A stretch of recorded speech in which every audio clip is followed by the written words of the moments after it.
Now, KHOU 11 Sports Extra. April brings the end of one season and the start of another. College hoops, baseball, everything in between. It's all tonight on Sports Extra. Starting with the Baylor Bears and their run to a championship game. Here's Baylor at practice on Friday. Much different mood today, I'm guessing, while preparing for Gonzaga, which of course is going for that undefeated season. What does Baylor now have to do to win? There's a lot of keys, but I think it starts with keeping Gonzaga out of transition. We can't give them the 25 points or whatever they're scoring per game in transition. You got to make things as tough as possible, and we can't give them easy ones. I would agree. Baylor, Gonzaga. Watch it here tomorrow night on KHOU 11. Right now, the Zags favored by 4.5 points. And being it's time for Full Court Fever, we are talking everything hoops with Matt Musil from his hotel in Indianapolis covering the big game, Dan Gotera, and Chris Gardner from the Houston Roundball Review and a member of the U.S. Basketball Writers Association. Lots going on amongst the college basketball teams in Texas. So if Texas teams were cryptocurrency, which one would you be investing in for the future, Chris? Wow, that's a great question. I am going to say Houston. Yeah, I'm going to say Houston because I think of the Texas teams, they still have the most upside. I'll go with that. Baylor has upside. Some of their guys are coming back. I love Texas's new coach. Beard's going to make something happen over there, but I'm going to U of H also. I mean, once again, University of Houston had the player of the year in the Houston area coming in, Ramon Walker. Yeah, for me, I think I'm going to stick with Baylor until they kind of falter a little bit. But yeah, I think you can't disagree with U of H because it would be really interesting to see how the recruiting changes, if any, because even any better than it's been so far for them. The whole Chris Beard thing to Texas, man, that's very bizarre to me. It's very rare that you see a move by a coach to an in-state rival like that without stopping somewhere else first. So much for calling Texas Tech your dream job. That feels like a bit of a snake oil salesman job there by Chris Beard. I don't really like that. I don't really respect that. So I'm sure he'll be fine at Texas, but I feel bad for the folks in Lubbock. That stinks. I almost feel like I'm gonna buy low, and because Chris Beard is new at Texas, I think I'm gonna go Chris Beard because that way I can sell high if he really builds the program. Chris, how long do you think it might take him to really build the UT program into something that he did at Texas Tech? Wow, three years? Let's say 3 years. I think so. I mean, because he recruits differently. He's more transfer kind of coach rather than getting guys out of high school. No doubt. And of course, the transfers are so important now in the college basketball universe. National championship game. I see you're in San Antonio for the women's title game, Chris, but the men's title game, Gonzaga and Baylor. Give me a score and a winner. A while ago, I was asked about, do I take the Zags or the field? I think I took the field. So for me to be right, I got to take Baylor. So I'm going to take Baylor. And so 88-82 Bears. UCLA really showed. I have more concerns about the Zags defense, especially man-to-man individually. They were really taken to school by UCLA. So I think Baylor could do the same thing. That's a very good point. A lot of people are second-guessing their Gonzaga pick after that UCLA game. But I'm going to go Zags. Most championship games are a little lower score, so I'm going to go 76-75 Zags. I'm with you, Matt. I'm in the 70s. I'm going to say Gonzaga wins 74-69. Daniel. Well, I'm going to go with Chris. I'm going to go with Baylor because of what they showed yesterday. They can win this thing. I think I think they get it done. So I'm going to go with Baylor 77-74. The player which has most impressed you during this NCAA tournament, Chris, is there a guy that's really stood out for you? For me, because I'm old school, Drew Timme. I just love seeing guys score in the post, go to work in the post. His footwork is sensational. So, big fella, thank you for restoring some low post to basketball. So, Drew Timme. After yesterday's first game, I would have said Jared Butler. But not just because he made the game-winning shot against UCLA, but when you look at Jalen Suggs' game, I got to go with Suggs. That guy can go up and rim protect, and he can shoot to the outside. He can do it. I think Suggs, I mean, he's a one-and-done guy, right? I guess. I mean, I assume. But I'm going to go Suggs. All right, I'm going off the board. I'm not going Gonzaga. I'm going UCLA. Give me some Johnny Juzang, will you? Johnny Juzang, from that first 4 game all the way up into the national semifinals, has shown he can score basically at will. People might call me a homer for this, but I mean, I just really appreciate when guys leave it all out there on the court. And what Dejan Giroux did in this tournament to kind of like push his team. I mean, like, I know he didn't have a good Final Four game, and he was turning the ball over. He really struggled. He was frustrated. But those first 4 games in the tournament were pretty sensational for him. Also making news this week, Space Jam 2.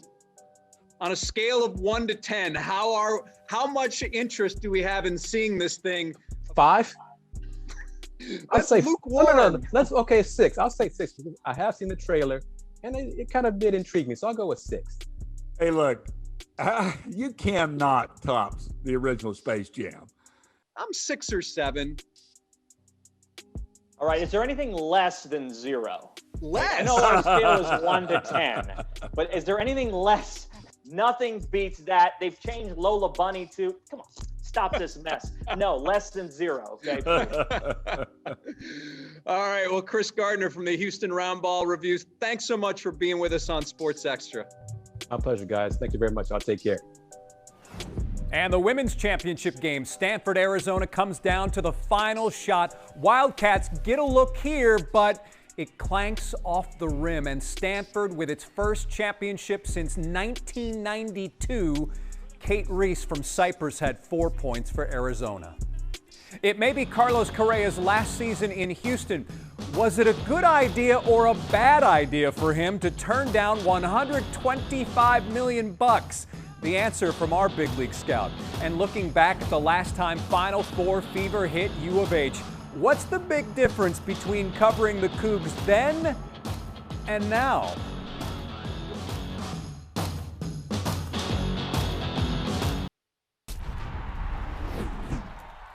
Astros off to their best start in 20 years after beating Oakland again on Sunday.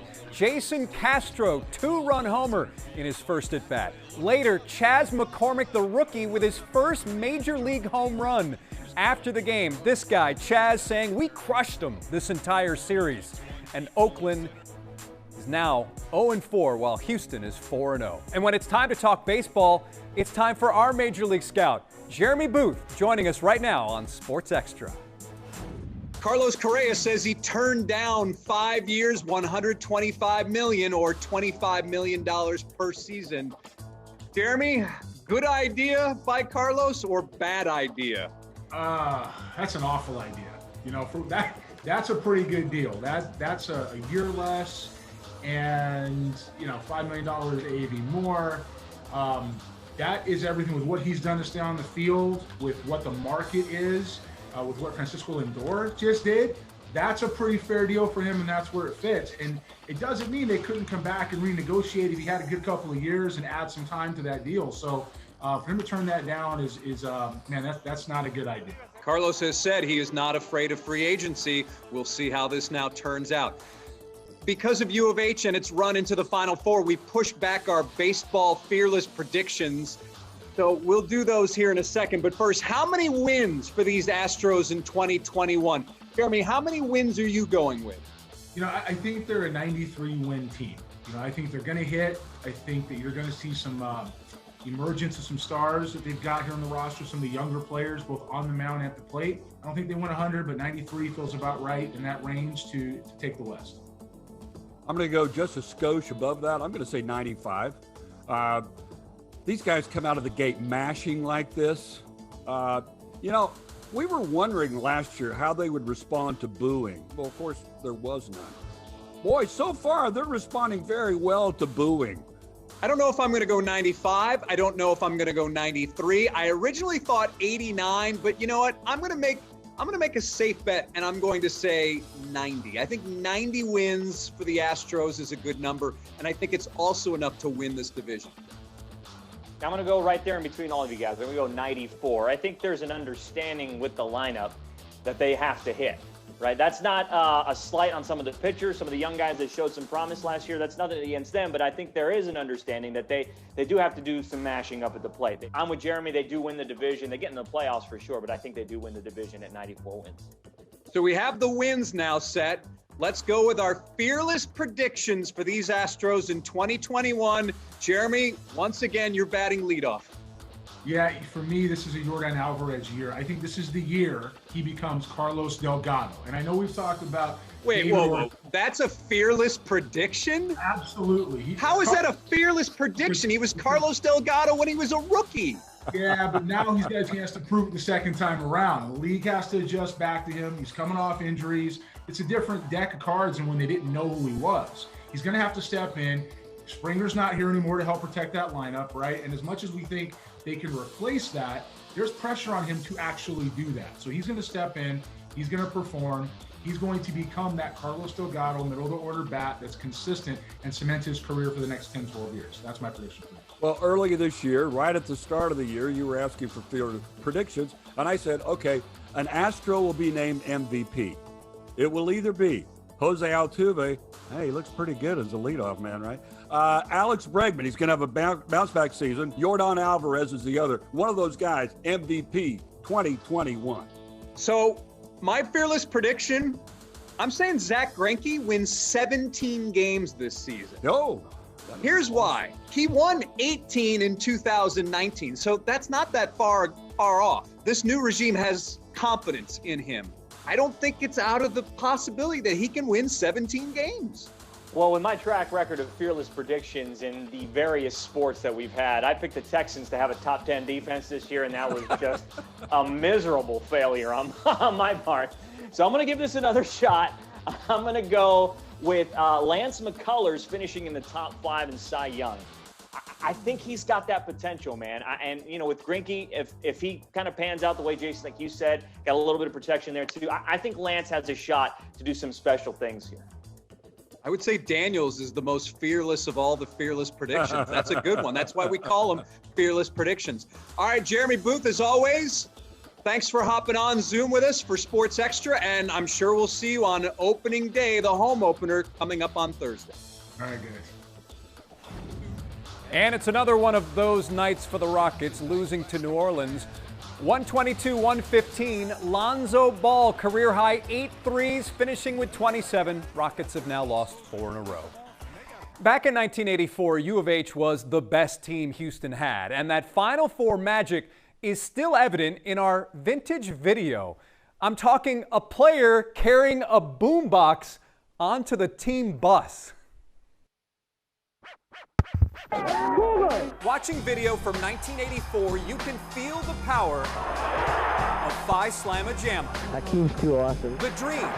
Ain't nobody stop there. The team. I like the excitement of slam dunking. And the brand. Now it seems no matter where you go, you find Phi Slamma Jamma novelties for sale, like here at the lobby of the Holiday Inn. I mean, Phi Slamma Jamma has become so big. As U of H marched its way to Seattle and the national title game. The Cougars win at 78-71, and now the Cougs headed to the Midwest Regional Finals for the 3rd year in a row. Beating Memphis State, Wake Forest, and Virginia, Cougs fans followed. The Phi Slamma Jamma Army wound up here. This hotel is headquarters for 1,000 Cougars fans. Former players showed up too, like Dave Rose, I think that who later became head coach at BYU. It's not really that big of a fact. Reed Geddes was a player then. It's funny, I don't remember specific games. Now an attorney and broadcaster. But I feel bad for the kids that keep getting asked about, oh, you know, the school hadn't been back in 37 years. These are 20-year-olds. They don't care what happened 37 years ago. But the rest of Houston does care. And while the names change, the goal remains the same, to win it all. 37 years later, the beat goes on. After watching that video, Matt, from 1984, what I'm struck by is how much access you had back then compared to, obviously, the tournament that we know and love today. Yeah, no doubt about it. We were able to hang out with the players wherever they were at. It was free access in the locker rooms, before games, after games. You're on the court before, after, had all kinds of access. It was fantastic. But the biggest difference for me as a reporter was social media. Back then, you would file your stories, you'd do live reports on the different newscasts or whatever, and then you were free, and then you could actually hang out with them. You could get to know them more. I mean, not that you don't get to know players now when the pandemic's not going on. There was so much freedom, and it just became so much fun because you got to know everyone so well. We had no idea Phi Slama Jama was peaking, and we had no idea that it would be 37 years later till a U of H team made it to the Final Four again. Thanks, Matt. Well, for the Astros home opener on Thursday, expect around 50% capacity. But here's another kind of social distancing in this strange but true Houston sports story. There are fond farewells, and then there's the goodbye this team received. It's April 2nd, 1969, and the Houston Mavericks of the ABA, the league with the red, white, and blue basketballs, the team is a mess. They've had management problems, attendance problems, and performance problems. Which is why the club's just been sold and is moving to North Carolina. But there's still one game left to play at Sam Houston Coliseum. Okay. Not that anyone seems to care, because 89 fans show up. Let me say that again. 89 fans, which makes for great headlines in newspapers across the country. It's been a disappointing season, said forward Art Becker. But what do you expect when you go through 3 ownerships in 1 year? That is correct. And I'm guessing no one expected this. In front of that smallest crowd in league history, the Mavs have their best night ever. A team record for points scored in a 149-132 romp over the New York Nets. What a way to go out. Goodbye. A crowd of 89 watches the final game of the Houston Mavericks. A strange but true Houston sports story.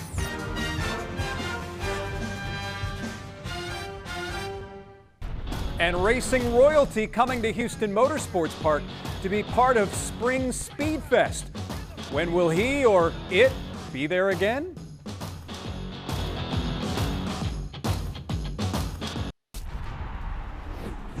At Houston Motorsports Park, Lightning McQueen is the pace car at the Advance Auto Parts Spring Speed Fest. Here we have trouble during the final turn of the Super Stocks. Doesn't bother Bo Bukowski, though, as he ends up in victory lane. What a showdown, Lone Star Legacy race. Ethan Barker in the black car going sideways at the end, allowing Drew Simmental in the blue car to pass him as they reach the finish line. Simmental wins it. And finally, Advance Auto Parts Pro Trucks. I've mentioned this name a lot in the past. Jake Wright in the 48 taking the checkered flag. Gulf Coast Racing Series returns to HMP on May 29th, and Lightning McQueen will be there. We're talking racing royalty. And basketball royalty, it's the doctor. Joining Boomer tonight in 35 minutes, Julius Erving is on Game Time with Boomer Esiason.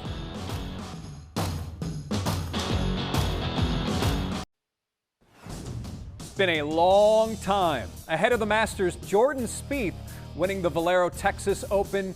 His first win since the British Open in 2017.